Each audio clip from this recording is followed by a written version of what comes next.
In Revelation chapter 17, John sees Mystery Babylon the Great. An angel then begins to explain to him what this metaphoric scene represents. It refers to the end of time, the time when the Antichrist will arise. And of particular note is this passage of Scripture. The angel says there are 7 kings, 5 are fallen and 1 is, and the other is not yet come. And when he cometh, he must continue a short space. 7 kings. Who are they? And who will be the 8th king? Gary Stearman is here to discuss with me the mystery and the mystery of Babylon. And a mystery it is, and we hope to go a little farther toward unraveling it today. Now, J.R., this group of 7 kings, a lot of people have said these are Roman Caesars. That is to say, all 7 would be Caesars of the Roman Empire at one time or another. Yes, no one has ever been able to figure out just which Roman kings it would be, but that's the general consensus among theologians, that these deal with perhaps the Claudian line, Augustus Caesar, and so on, Julius. But they were not all persecutors of Jews. That's very true, as a matter of fact. And there were more Roman kings than just that. Why those? Yeah, why those indeed? And as a matter of fact, if you look at, say, Julius Caesar, Caesar Augustus, they were not known as persecutors at all.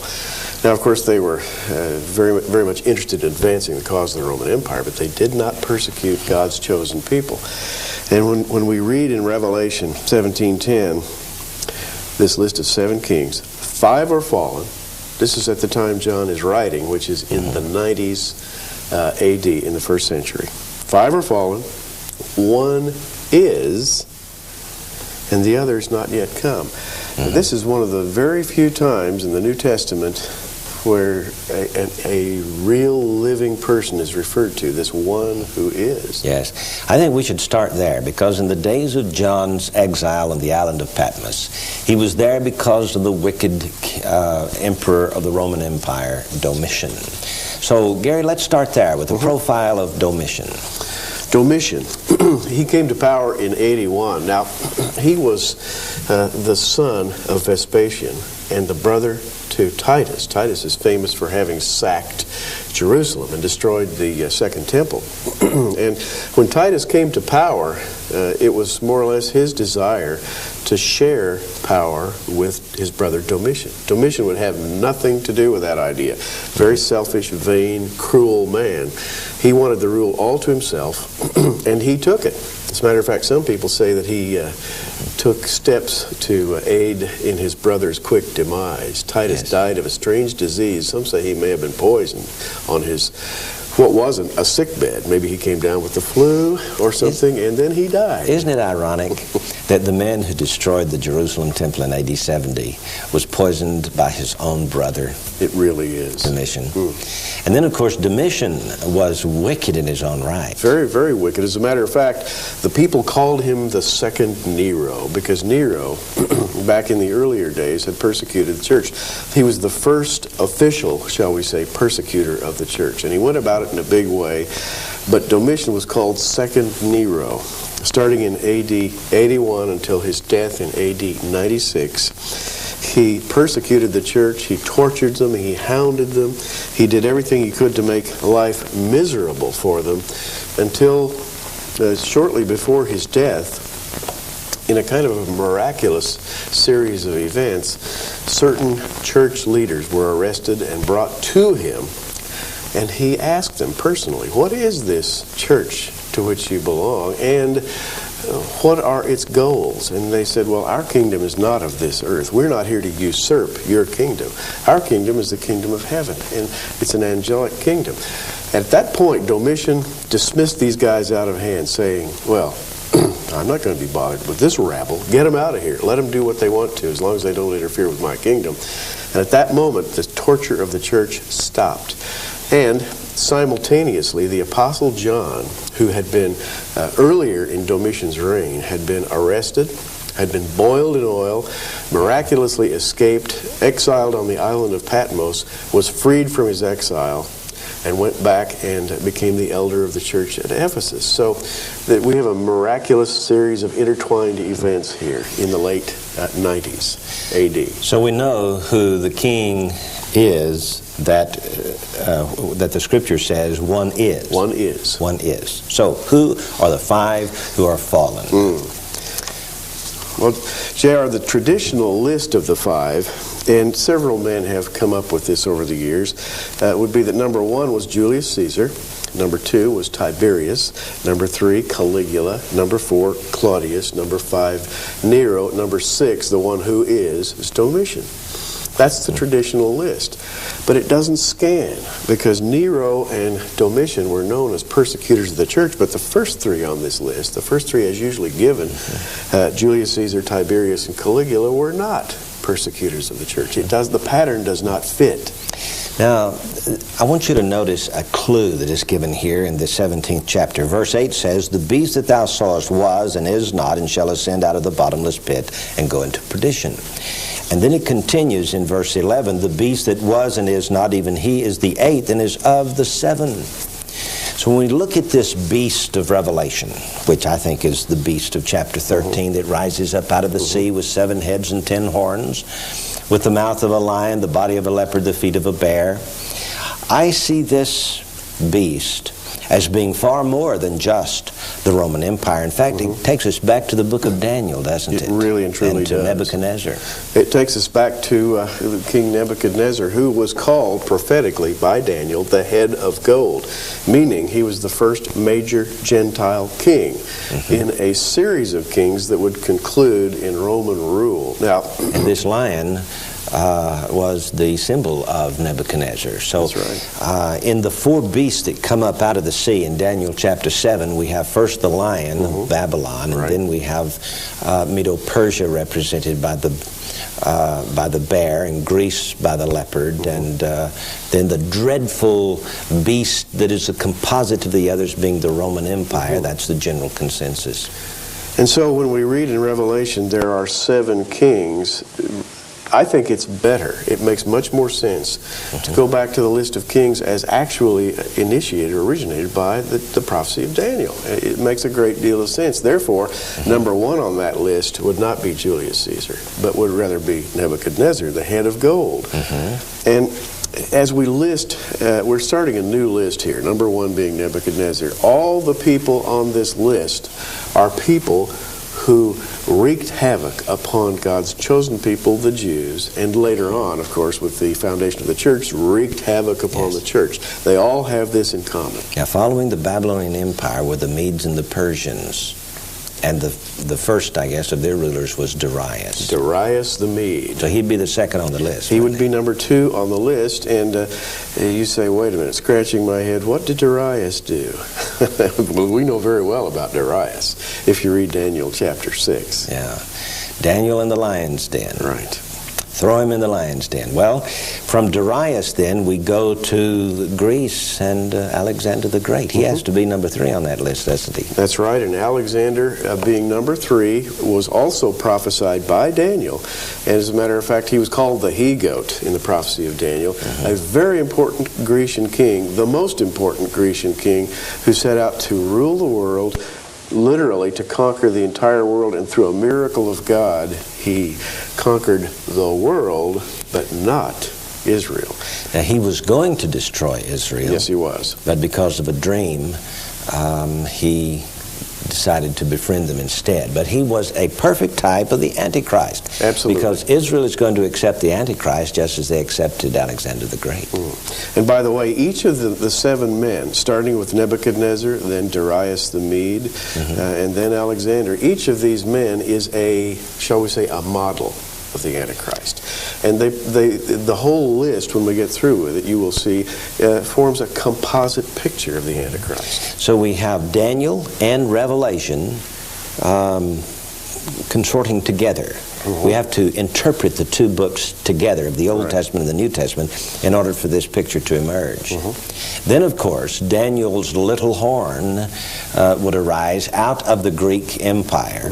When Alexander the Great died at age 33, he turned his empire over to his 4 generals, one of which was Seleucus. That's right. And out of him came the Seleucid dynasty who ruled Syria.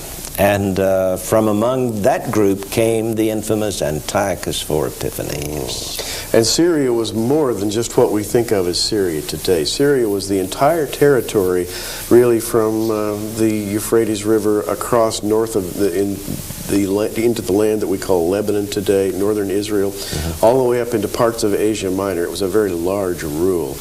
Antiochus Epiphanes, the king of Syria, was the main archetype of the Antichrist as given in the prophecy of Daniel. It was Antiochus Epiphanes who came into Jerusalem and sacrificed a pig on the altar of the temple. And for 3 years, he ruled over Jerusalem. Judas Maccabeus and his army overthrew the Syrians and eventually came back 3 years later to the day and rededicated the temple. This was the little horn of Daniel, according to Flavius Josephus and other Jewish historians of the first century. He is the archetype for the future Antichrist. And it's interesting that he's number 4, Gary, out of the 7, because this makes a servant lamp of a menorah, doesn't it? It makes a servant lamp. That is, if you've followed our studies on the menorah, you know that the middle or 4th element of the menorah is always the important one. It sets the types and symbols. And J.R., if there was ever a type and a symbol of the Antichrist, it's Antiochus IV Epiphanes, yes. A madman. He was, and by the way, this brings up another point that we should make at this moment, and that is that all of the men on this list of 7 have another common feature, and that is at one time or another they are all indwelt by what we might call the spirit of Antichrist, a kind of madness, a megalomaniacal, terroristic madness that compels them to destroy God's plan of redemption. They seem unable to stop themselves, and they all exhibit this strain of madness. Now, the Seleucids, evidently, this would be the rulers of Syria, would produce the Antichrist, the people of the prince that shall come. That's right. Over the centuries, they became associated with the Caesars of Rome. And eventually, of course, comes name number 5, which would be Nero himself. Nero himself. He's the first century Antichrist. He's the man that had the Apostle Paul beheaded. But where did he come from? Where are his roots? According to Ludwig's Handbook of New Testament Rulers, Nero's friends were a curious bunch. One in particular, Vitellius, who was a senator who arranged with the Senate to legalize the marriage between Nero's mother and Claudius, was a former governor of Syria. In other words, he was a Seleucid. From Antiochus Epiphanes. And we find that the progeny of Antiochus Epiphanes were very influential in the royal houses of Rome. We don't have time to go into a complete study. We've written about that in our magazine, Prophecy in the News. But the connections between the Seleucid dynasty and the royal houses of Rome is well documented, and we know that the Antichrist is going to come out of the royal houses of Rome. That is, even today, this bloodline has continued right down to our present day. And it looks awfully suspicious, Gary, that Nero himself, not a son of Claudius, but a stepson, was actually of Seleucid progeny. That's right. So when Vitellius spent his time to put Agrippina with Claudius and bring about a marriage there, he wasn't doing it because he enjoyed it necessarily. There was something in it for him. She must have been somehow related to him. And we have the birth and accession of Nero, the monster persecutor of the church, and he is number 5 on our Hall of Shame list, I guess we could call it. Nebuchadnezzar, number 1. Darius, number 2. Alexander the Great, number 3. Antiochus IV Epiphanes, number 4. And then we have a direct bloodline connection, we believe, between Antiochus and Nero. Nero, this man, J.R., cruel, arrogant, self-possessed. He, at first, during the first part of his reign, he was known as a very sensitive, sort of a loving character. He was a musician, a performer. He wrote poetry. People liked him. But he got the idea that he was a god, and as his reign progressed, he became progressively insane. And I think that I suppose a contemporary psychiatrist might call him and saying what I think is that he was indwelt by that evil spirit. 1 John chapter 4 speaks of it as the spirit of the Antichrist. And it's a spirit that has been lurking down through the ages and will one day indwell the final Mr. Antichrist. And in Hebrew, Nero's name adds up to 666. You would have to use the title Caesar and Nero. In the Hebrew, the very Hebrew letters that make up the word Caesar, Nero, would be in Hebrew Gematria 666. When Nero died, it was because he had to flee for his life, basically. He hid out. He committed suicide. And because of the kind of obscure nature of his death, the theory arose that he would rise again and come back as Antichrist. As a matter of fact, this theory is called in Latin Nero redivivus, and it was believed that he would one day return. As a matter of fact, the belief that Nero would return as Antichrist was still in existence in the 5th century A.D., because Augustine, in his book City of God, makes a reference to Nero, saying, quote, "Others again suppose that Nero is not even dead, but that he was concealed, and that he might be supposed to have been killed, but that he really now lives in concealment in the vigor of that same age which he had reached when he was believed to have perished, and will live until he is revealed in his own time and restored to his kingdom." That's Augustine wrote that in the 5th century. And you know, J.R., as late as the days of the Reformation in the 16th century, there were still Christians who held the Nero redivivus theory. They believed Nero was coming back. But in fact, Nero gave way to, as we have already talked about, second Nero, who was Domitian. And Domitian did his best to be as cruel as Nero ever had been. So now we have the first six places. All set up. All set up. We have 6 places, starting with Nebuchadnezzar, Darius, we have Alexander, followed by Antiochus Epiphanes, followed by Nero, followed by Domitian. And we're going to put this list on your screen so you can read it along with us. Now, the seventh one has to be a persecutor of the Jews. He does. And he has to be demonically possessed. Yes. And think himself to be a god. And down through the past 2,000 years of history, we haven't really had anybody who adequately fills the bill until this century. That's right. As a matter of fact, after Domitian, there was never another official persecution of the Jews and the church. By the way, Nero and Domitian both persecuted both groups equally. But this man is referred to in Revelation 17:10 by this phrase, "And when he cometh, he must continue a short space."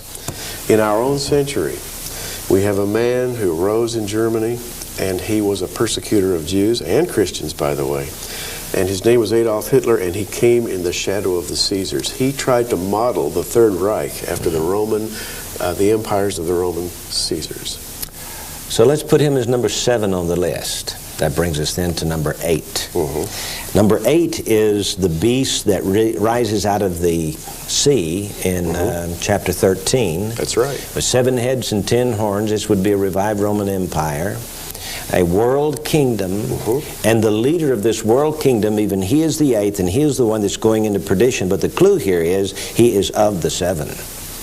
Which one of these 7 is he? Will he be Nero? Nero. You know, that name is a name to conjure with, Nero. He was a public performer. He was a man who was known to have the power to sway people. He was a musician who was a born performer. He was I guess you'd call him a ham. In addition to that, he was a megalomaniac. He just thought the whole world revolved around him. And later, in his reign, he became possessed of, let's call it the spirit of the Antichrist. And he imagined that he was God. As did Domitian. Domitian wanted himself to be referred to as Lord and God. And by the way, Hitler thought of himself as deity as well. So, J.R., this is the kind of man we're looking at as Mr. Number 8. Somewhere, sometime, perhaps in the near future, someone will emerge with the characteristics of Nero. When he does, watch out. He may be the Antichrist.